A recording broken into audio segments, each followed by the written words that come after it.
जैसलमेर का भाटी वंश। कृष्ण जी के पुत्र थे प्रद्युम्न। कृष्ण जी यदुवंश से संबंधित थे। यदुवंश दो जगह हैं, जैसलमेर में और करौली में। जैसलमेर में है वो भाटी शाखा है और करौली में है वो जादौन शाखा है। कृष्ण जी का पुत्र है प्रद्युम्न। प्रद्युम्न के आगे का जो वंशज था वो है गजबाहु। गजबाहु ने गजनी की स्थापना की थी और पंजाब तक अपना राज्य स्थापित किया था। पंजाब से भट्टी नामक शासक है, वो 285 में बटनेर किले की स्थापना करता है हनुमानगढ़ में आकर। भट्टी शाखा को इनको चंद्रवंशीय माना गया है। इसकी स्थापना किसने की थी 285 में? तो भट्टी ने। इन्हें भाटियों को उपाधि प्राप्त थी उत्तर बड़ किवाड़, उत्तरी सीमा के प्रहरी, क्योंकि हनुमानगढ़ है वो उत्तरी सीमा में पड़ता है और ये उत्तरी सीमा से आने वाले आक्रमणकारियों से भारत की रक्षा करता था। इसी वजह से इसकी जो उपाधि है वो है उत्तर बड़ किवाड़ या फिर उत्तरी सीमा के प्रहरी। तैमूर लंग ने भटनेर दुर्ग के लिए कहा था कि मैंने इससे सुरक्षित दुर्ग या किला नहीं देखा है। भट्टी के बाद जो शासक आए थे वो थे मंगल राव और डूंडी राव। इसी का ही भाई था। गजनी से इस पर अटैक किया था जिसमें डूंडी राव की विजय हो गई थी, इसलिए मंगल राव भागकर रेगिस्तान में आ गया था। जैसलमेर में तन्नौट को राजधानी बनाया था।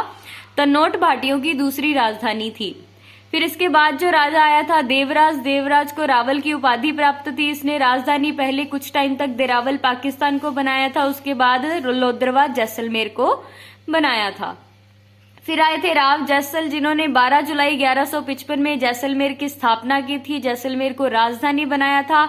जैसलमेर दुर्ग का निर्माण शुरू करवाया था, लेकिन पूर्ण है वो 1187 में शालीवान ने करवाया था। इन्हीं के टाइम पे 55 में इन्होंने जैसलमेर की स्थापना की, तो 57 में एक लोद्रवा शिलालेख मिला जिसमें लिखवाया था, जिसमें भाटियों के इतिहास का आरंभ था, जो विजयराज नामक शासक से मिलता है। विजयराज को परम भट्टारक महाराजाधिराज परमेश्वर की उपाधि प्राप्त थी। सत्यजीत रे ने जैसलमेर के किले पर सोनारगढ़ नामक फिल्म बनाई थी। जैसलमेर दुर्ग अपने ढाई साकों के लिए प्रसिद्ध है, जो 1294 में मूलराज और अलाउद्दीन खिलजी के मध्य में हुआ था। विनर रहे हैं तो 30 ये जो आक्रमणकारी हैं वही रहे हैं, इसीलिए तो यहाँ साक्य हुए हैं। 1294 में मूलराज के टाइम अलाउद्दीन खिलजी ने किया था, क्योंकि मूलराज के 2 सैनिकों ने इसके घोड़े चुरा लिए थे और वापस देने से मना कर दिया था। इसी कारण इनमें युद्ध हुआ था। उसके बाद 1352 में दुर्जल साल, लेकिन 10th की बुक में लिखा हुआ है रावल दूदा और फिरोज सिंह तुगलक के बीच में ये युद्ध होता है 1352 में। और फिर 1550 में राव लूनकरण और आमिर अली, कंधार का गवर्नर था, विश्वासघाती था, ये बेस्ट फ्रेंड थे, और आमिर अली ने धोखे से इन पर अटैक किया था। राव लूनकरण के टाइम अर्धसाका हुआ था, क्योंकि इतना टाइम नहीं मिला था इन्हें जौहर करने का, इसीलिए धारा स्नान हुआ था, मतलब सभी ने अपनी वाइफ की गर्दन काट दी थी। लूनकरण के पुत्र मालदेव ने पुनः अधिकार कर लिया था। लूनकरण के पुत्र मालदेव ने ये जो जैसलमेर पर है पुनः अधिकार कर लिया था। हर्राज ने 1570 में नागौर दरबार में मुगलों की अधीनता स्वीकार की थी और समंतों में श्रेणी व्यवस्था को लागू किया था। ये बहुत इंपॉर्टेंट बात है कि श्रेणी व्यवस्था को समंतों में किसने लागू किया था? तो हर्राज, क्योंकि अपने प्रशासनिक कार्य भी तो है, उसमें ये इंपॉर्टेंट क्वेश्चन बनता है।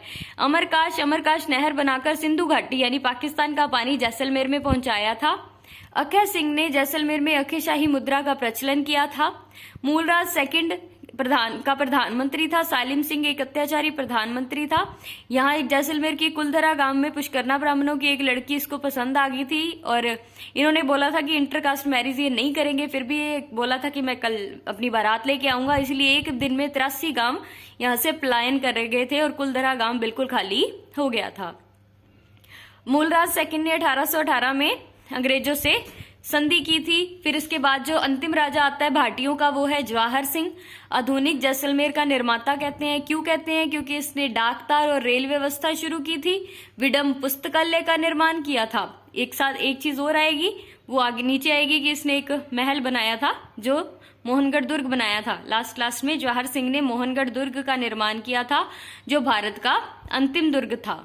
भाटी वंश का अंतिम शासक था जवाहर सिंह। अब ये जो जैसलमेर के राजाओं का राज तिलक है वो गोपा जाति का व्यक्ति करता है। सागरमल गोपा जैसलमेर के विरोधी थे, इसीलिए इन्हें जैसलमेर और एक हैदराबाद से भी निष्कासित थे ये कि यहाँ आने की इनको रोक थी। ये अपने पिता की मृत्यु पर भी उन्हें अग्नि देने के लिए इनको परमिशन नहीं मिली थी आने के लिए, और इसलिए जैसलमेर से निष्कासित होने के बाद सागरमल गोपा नागपुर में रहे। नागपुर में इन्होंने 3 पुस्तकें लिखी, जैसलमेर का गुंडाराज, रघुनाथ सिंह का मुकदमा, आजादी के दीवानी। 1940 में ये परमिशन लेकर जैसलमेर आ तो गए, लेकिन इन्हें जवाहर सिंह ने जेल में डाल दिया और 3 अप्रैल 1940 को इन्हें जिंदा जला दिया गया, जिसके तहत 4 अप्रैल को सागरमल गोपा की मृत्यु हो गई। इनके लिए जो आयोग बना था वो जांच आयोग था, गोपाल स्वरूप पाठक आयोग।